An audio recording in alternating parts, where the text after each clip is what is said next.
नमस्कार. पोलीस माझा न्यूजच्या बातमीपत्रात आपलं मनापासून स्वागत. पाहूयात काही विशेष घडामोडी.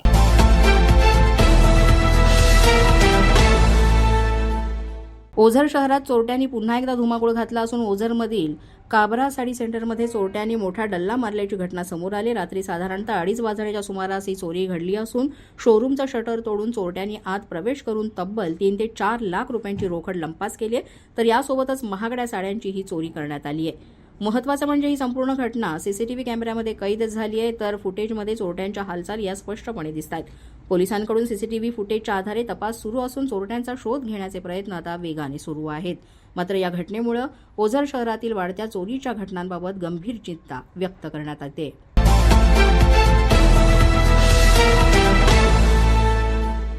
नाशिक महानगरपालिकेच्या निवडणुकीसाठी उमेदवारी अर्ज भरण्याच्या शेवटच्या दिवशी नाशिकमध्ये इच्छुक उमेदवारांची मोठी गर्दी पाहायला मिळते. नाशिकच्या पंचवटी विभागीय कार्यालयाबाहेर उमेदवार आणि त्यांच्या समर्थकांची प्रचंड वर्दळ पाहायला मिळाली आणि परिसरात गोंधळाचं वातावरण निर्माण झालं. उमेदवारी अर्ज भरण्यासाठी अवघे काही तास शिल्लक राहिल्यामुळे इच्छुक उमेदवारांची धावपळ सुरू होती. अंतिम मुदतीपूर्वी अर्ज दाखल करण्यासाठी उमेदवारांची धावपळ सुरू असून कार्यालयाबाहेर तणावाची स्थिती सुद्धा पाहायला मिळाली. यामध्ये कोणत्याही प्रकारचा अनुचित प्रकार घडू नये यासाठी प्रशासनाकडून पोलिसांचा चोख बंदोबस्त तैनात करण्यात आला.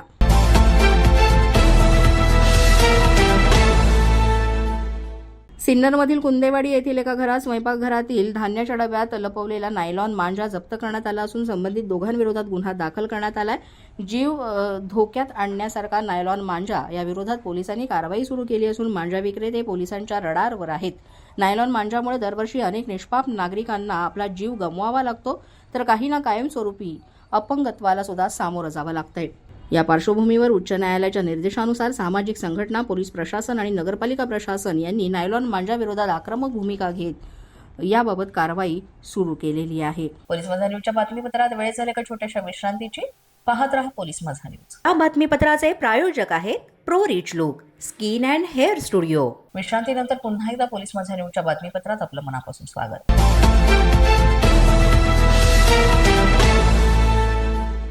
समृद्धी महामार्गावर पुन्हा एकदा भीषण अपघाताची घटना समोर आली आहे. सिन्नर हद्दीमध्ये घडलेल्या तिहेरी अपघातामध्ये एका चालकाचा जागीच मृत्यू झालाय तर एक जण गंभीर जखमी झाल्याची माहिती समोर येते. हा अपघात इतका भीषण होता की कारचा संपूर्णतः चक्काचूर झाला असून आयशर टेम्पोचं देखील मोठं नुकसान झालंय.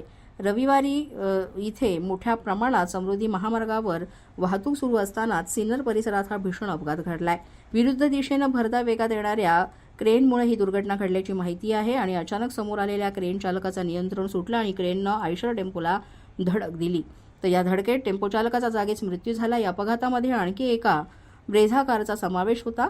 टेम्पोच्या मागून येणारी कार क्रेन आणि टेम्पोवर आदळली आणि यामध्ये त्याचा मोठ्या प्रमाणात चक्काचूर झालाय. यामध्ये कारमधील चालक गंभीर जखमी झाला असून त्याच्यावर सुद्धा रुग्णालयात उपचार सुरू आहेत.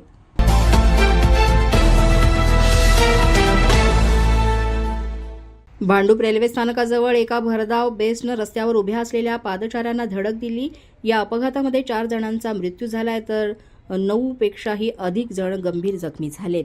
मृतांमध्ये 3 महिला आणि एका पुरुषाचा समावेश आहे. तर भांडूप स्टेशनच्या बाहेर फेरीवाले आणि भाजी विक्रेत्यांची बाजारपेठ असलेली मोठी गर्दी होती. स्टेशनजवळ अचानक बेस्ट इलेक्ट्रिक बस वळत असताना अचानक नियंत्रण सुटलं आणि बस गर्दीमध्ये घुसली. सुमारे 13 जणांमध्ये ती धडकली आणि काही जण बस खाली चिरडले गेले. त्यांचा जागीच मृत्यू झाला. यामध्ये 4 जणांचा मृत्यू झालाय. बसच्या धडकेनं लोखंडी विजेचा खांबही वाकला गेलाय. अपघाताची तीव्रता लक्षात घेता ही घटना रात्री 10च्या सुमारास घडली. या अपघातामध्ये 8 पुरुष, एका महिलेसह 9 जण गंभीर जखमी झालेत. यांच्यावर मुंबईच्या राजावाडी रुग्णालयामध्ये उपचार सुरू आहेत. या प्रकरणी पोलिसांनी बस चालकाला ताब्यात घेतलंय आणि कारवाई सुरू केली.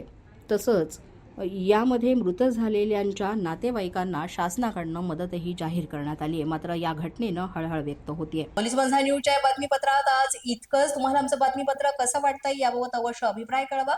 यासाठी पोलीस माझा न्यूजचं युट्यूब चॅनल सबस्क्राईब करा. तसंच आमचं फेसबुक, इंस्टाग्राम आणि ट्विटर अकाउंट फॉलो करा. अधिक माहितीसाठी आमच्या www.policemazanews.com या वेबसाईटला भेट द्या. आमचे अधिकृत प्रतिनिधी व्हायचे असेल तर स्क्रीनवर दिलेल्या क्रमांकांवर आजच संपर्क